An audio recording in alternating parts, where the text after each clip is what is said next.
Welcome to my thought for the day for Wednesday the 9th of December 2020. It's a real privilege to be sharing with you once again. And today we're looking at the interaction between Jesus and the disciples of John the Baptist from Matthew chapter 11. And Jesus says this very strange phrase in verse 6. Blessed is anyone who does not stumble on account of me.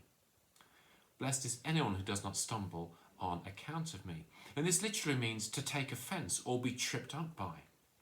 Now that might seem a very strange thing to say given that Jesus has just outlined his own ministry. Jesus replied to John's disciples, "Go back and report to John what you hear and see. The blind receive sight, the lame walk, those who have leprosy are cleansed, the deaf hear and the dead are raised, and the good news is proclaimed to the poor." How can anyone take offence at this kind of ministry, to this kind of person who proclaims this and demonstrates this?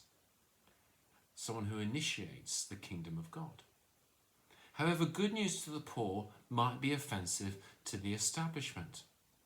Restoration of sinners and relief of suffering might be irrelevant to those fighting for political liberation, bringing those outside in.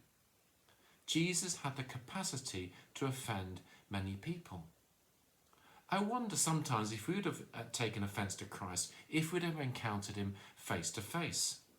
Some of the things that Jesus said and did were very challenging, and sometimes today when we read them in the Gospels they lose their impact because we're reading them out of context. I wonder too if we have watered down the Gospel to fit into the narrative of culture. I wonder too if we refrain from speaking out so not to cause offence or reputational damage.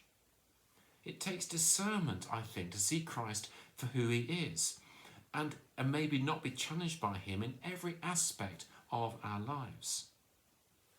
Maybe we need to take time to read some of the most challenging passages of the Gospels or even the Bible, those bits that we find distinctly uncomfortable, and allow ourselves to be challenged by them.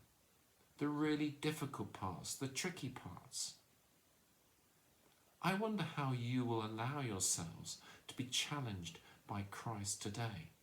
I wonder if you'll actually allow yourselves to be challenged by Christ today. I hope you have a wonderful day and thank you very much for listening.